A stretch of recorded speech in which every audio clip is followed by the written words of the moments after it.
A half-century ago, Canada was in the midst of one of the most unsettling crises in our history, prompted by two kidnappings, one that eventually led to assassination by a terrorist group in Quebec. The federal government invoked the War Measures Act. It put military boots on the ground and tanks in the streets in Ottawa and Montreal, curtailing civil liberties and allowing mass arrests. And it was the first time that act was ever invoked in peacetime. With us now to reflect on those times, two men who lived through it. In Montreal, Quebec, Marc Lalonde, who was Principal Secretary to Prime Minister Trudeau at the time of the October crisis and subsequently a Canadian Cabinet Minister for 12 years. And Irwin Cotler, Special Assistant to future Prime Minister John Turner, who was Canada's Attorney General during the October crisis. Mr. Cotler himself went on to take on those two cabinet jobs, Minister of Justice and Attorney General, and he's now the founder and chair of the Raoul Wallenberg Center for Human Rights. And let me just start by saying it's a great pleasure to have you two with us tonight to review the events of 50 years ago this week. And Mr. Cotler, perhaps I can get you, for our younger viewers who will not remember this time, context of the time. What was going on in Quebec in the 1960s leading up to the October crisis? Well, Quebec at that time had embarked upon what came to be known as the Quiet Revolution, which was really a transformative period in Quebec, socially, economically, politically, publicly, etc. At the same time, there were the beginnings of what were to become the FLQ in a larger sense, the Front de Libération de Quebec. There were some bombings, there were some threats, but it all came together in October 1970, and that led to the invocation of the War Measures Act. And in fact, when Minister of Justice John Turner at the time was asked, why did you invoke the War Measures Act? He gave three reasons. One was the kidnappings of the British diplomat Cross and the Quebec cabinet minister Laporte. Second, and this I think for Turner was particularly important, the fact that requests came both from the Premier of Quebec and the Mayor of the City of Montreal and their respective legislatures calling upon the federal government to invoke the War Measures Act. And Turner, being a federalist, felt that this really put the federal government in a position where it really had to abide by the wishes that were coming from the democratically elected legislature in Quebec and the City of Montreal. And the third were the thefts of dynamite and intelligence reports that this thing could further escalate, and a certain climate of fear had developed in Quebec. It's not appreciated now, but at the time that the act was invoked, 89% of Anglophones and 86% of Francophones supported the decision. Monsieur Lalonde, I wonder if you could put us in the Prime Minister's office of the time, when, as Mr. Cotler says, the British Trade Commissioner James Cross was kidnapped, and it became apparent that the government, in fact the country, was in the midst of a crisis. Let us in on the discussions that were happening among the Prime Minister and his closest advisors, yourself included. Well, I must say this was the most depressing time of my 20 years in federal politics, frankly. As you said, I was Principal Secretary to the Prime Minister and closely involved in all the discussions that took place at that time. Irwin has presented the background quite well indeed. I could only add that there had been up to 1970 with bombings and the various criminal acts that had taken place, some 8 people who had been killed by the FLQ in Quebec. The Prime Minister at first was very reluctant to invoke the War Measures Act. He wouldn't want to hear about it. And I must say, if I remember well, that the Minister of Justice at the time, John Turner, was equally reluctant.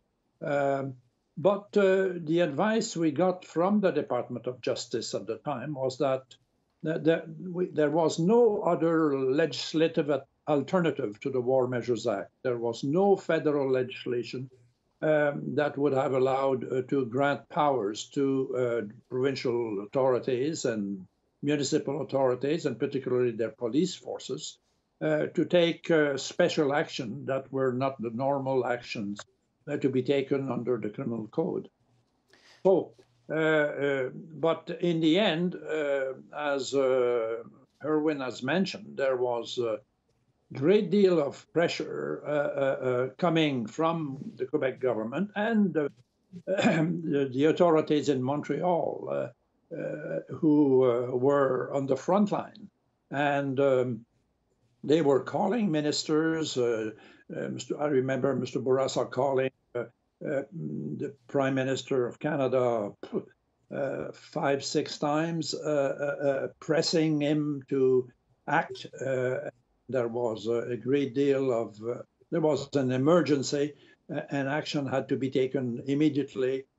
I remember the Prime Minister telling me that it reached a point where they were saying, both the Mayor of Montreal and the Premier of Quebec, they were saying that the police was unable to guarantee that they could keep control of the situation. And if there were accidents or incidents, people injured or people killed, they would not hesitate to put the blame on the federal government for having refused to support the police and the activities of the authorities in Quebec and Montreal to find the kidnappers and release them. Let's show a couple of pictures just to remind everybody what in effect was going on at the time.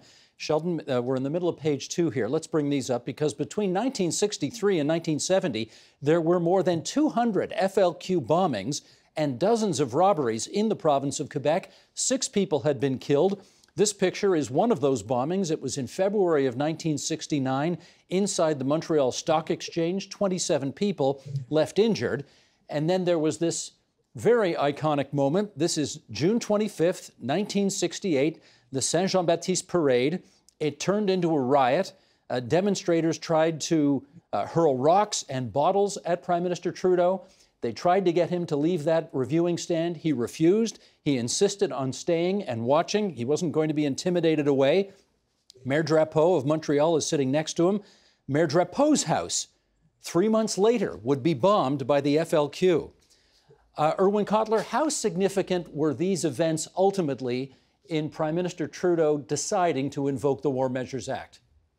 Well, I think what Marc said was important to appreciate. That is both the Prime Minister Trudeau at the time and the Justice Minister Turner were reluctant to move to invoke the War Measures Act. You have to appreciate that there was this pressure that was coming from Quebec, from the city of Montreal. They were the ones that they were saying that, they were on the front lines and they could not control what was going to be happening. And this was coming against a background where in Montreal at the time, larger demonstrations were being held at the Université of Montréal in the streets. So there was a feeling of apprehension. The threshold was really that for an apprehended insurrection. I remember when I was speaking with Prime Minister Trudeau about it, because I had my own questions about it. I remember he was saying to me, he said, Irwin, the fact that an insurrection did not occur did not mean that it could not have been apprehended. And it was certainly a felt apprehension in Quebec and by the leadership in Quebec. And as I said, it left Turner, and I remember Turner asking the Department of Justice, are there any other options short of the War Measures Act? And the advice that kept coming back was, in order to do what needed to be done at that point, only the War Measures Act could suffice. Well, I suspect the 3 most famous words ever uttered by any Canadian Prime Minister came at this time. And Tim Rafe was the reporter on Parliament Hill who scrummed Prime Minister Trudeau very spontaneously on his way into the office. And here's what the PM had to say. Sheldon, the clip if you would. There's a lot of bleeding hearts around who just don't like to see people with helmets and guns. All I can say is go on and bleed, but it's more important to keep law and order in this society than to be worried about weak-kneed people who don't like the looks of a soldier. At any cost? At any cost? How far would you go with that? How far would you extend that? Well, just watch me. Just watch him indeed. The War Measures Act would be invoked 3 days later. And Monsieur Lalonde, I wonder if you could weigh in on this issue of how, for lack of a better expression, how gung-ho Prime Minister Trudeau was to eventually bring in the War Measures Act. he was all along very reluctant to do it, but came to the conclusion that indeed that was the only option he was left with. And he decided that strong action was required. And as Irwin mentioned, this had tremendous support in Quebec. I remind you that all the elected members of Quebec in the parliament voted for it from all parties. And all the elected members in the National Assembly in Quebec did the same. So there was tremendous support for the action that was taken in the end. I want to show some more pictures here, Monsieur Lalonde, and get you to react to them, because this is what the streets of Montreal looked like after the War Measures Act was invoked. There were soldiers patrolling with rifles. There were tanks in the streets. There were cabinet ministers who had 24/7 in their homes. It was a scary time. And I'd like to know, as you look at those pictures and you remember the events of 50 years ago, what goes through your mind? Well, my family stayed in Montreal all the 20 years I was in federal politics. I remember when I was a principal secretary, my family had a soldier standing at the door for about a month and a half, if I remember well. I remember my children being taken to school in a army jeep. This was a very serious, grave time, and very depressing indeed. But the army was again brought in at the request of the government of Quebec, and under the provision of the federal law, when a province requires the contribution of the armed forces, the federal government is required to provide support. We've done it, the federal government has done it on the Cape many times since, big floods and things like that in various provinces. So it was a duty, a responsibility of the federal government. And at the request of the province, the federal government agreed to send in the armed forces. Mr. Cotler, the most shocking part of the entire October crisis, I would suggest, was the killing of Pierre Laporte, only the second political assassination in Canadian history. And I wonder, when John Turner, the man you worked for at the time, for whom you were the special assistant, when he found out about it, what was his reaction and yours? Well, you know, John Turner, like I think all the members in the cabinet, were both shocked and pained when they heard about this.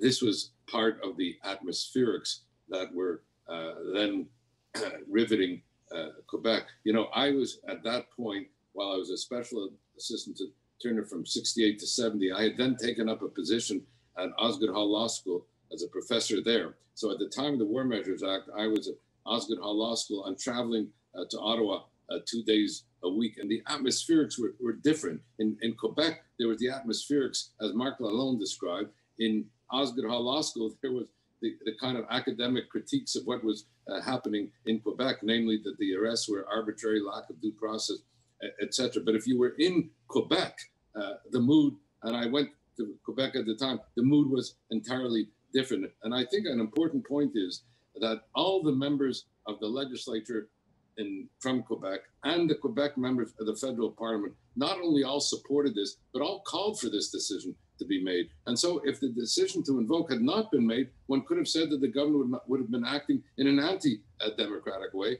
or in an anti-federalist point of way. In other words, not responding to the representations that have been made consistently, as Marc had said, and that were coming from Bourassa, Drapeau, and the like at the time. And Monsieur Lalonde, were you with Prime Minister Trudeau when he found out about Pierre Laporte's killing? No, I was in my office and immediately phoned him.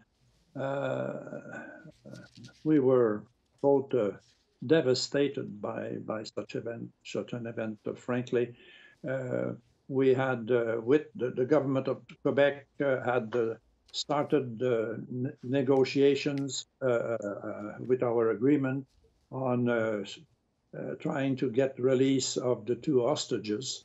But the negotiations were canceled by Robert Lemieux, who was a lawyer for acting on behalf of the FLQ.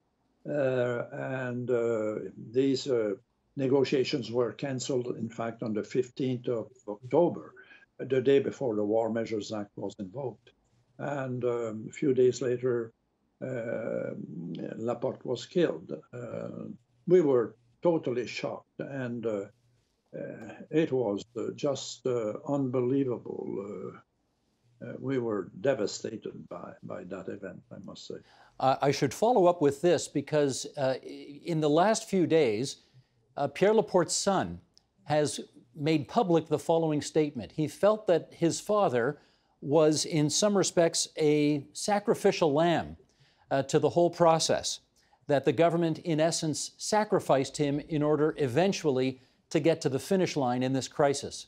What's your view on that, Monsieur Lalonde?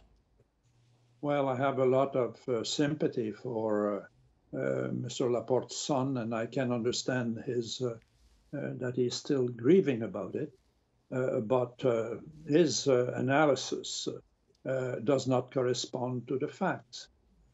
We acted in extremely close cooperation with the Quebec government and the municipal government. The authority of the police was given in Quebec to the provincial police force to supervise all the activities that were taking place. And attempt at negotiations had been started. And those negotiations were carried by particularly Robert Demers, who was a lawyer retained by the Quebec government with the agreement of the federal government to try and negotiate resolution of the crisis. But as I said, Robert Lemieux, the lawyer for the FLQ, after having agreed to a first meeting, they had agreement to have another meeting in Quebec City on the 15th of December. And Lemieux phoned Robert Demers canceling the meeting, and then went on to a large gathering in Montreal, where, if I remember well, there were something like 11,000 people. And the shouts of "Long live the FLQ" was all over, and there was a fiery speech by Lemieux calling for revolution. So this was the environment, and the two governments were doing everything they could to get the two hostages released, and in the end, we succeeded with the group which was holding Ross, but we never got any contact or discussion between the group which was holding Pierre Laporte. Robert Demers tried to talk to anybody who would talk on behalf of the FLQ, but the group which was holding was obviously not cooperating at all with Robert Lemieux, the lawyer who was was representing at least some of the FLQ members. Mr. Cotler, I'm down to my last minute here, unfortunately, because I'm finding all of this quite fascinating. But as you know, the narrative tends to change over time. And back then, while you say there was overwhelming support for the invocation of the War Measures Act, with the passage of 5 decades, there's more attention being paid to the nearly 500 people who were arrested without charge and had their civil rights violated. And not only that, some people in Quebec want an apology for those people. Would you weigh in on that? What's your view on that, Mr. Cotler? Yeah, we know, as Voltaire once said, if you take something out of context, you can hang anybody. I think that the federal government at the time, and as Marc has described so accurately, I think the federal government at the time acted with integrity. You might say that there were certain mistakes that were made in the matter in terms of the arbitrariness of some of the arrests or the lack of due process at the time, but one cannot go away from the reason, the raison d'etre for the decision, as we sought to share with you. So I think the decision at the time was a decision made with integrity, and you can look at it the other way. What might have happened had the decision not been taken? So as I said, at the time, I think that was the correct decision. It wasn't taken for politicized reasons. It was taken on the merits. Gentlemen, I want to thank both of you for reviewing the events of 50 years ago this week with us here on TVO tonight. Merci beaucoup to Marc Lalonde, 91 years young, joining us this evening from Montreal, and Irwin Cotler, who is a mere pup, I think, of only 80 or 81 or so, also joining us from Montreal. Merci à tous.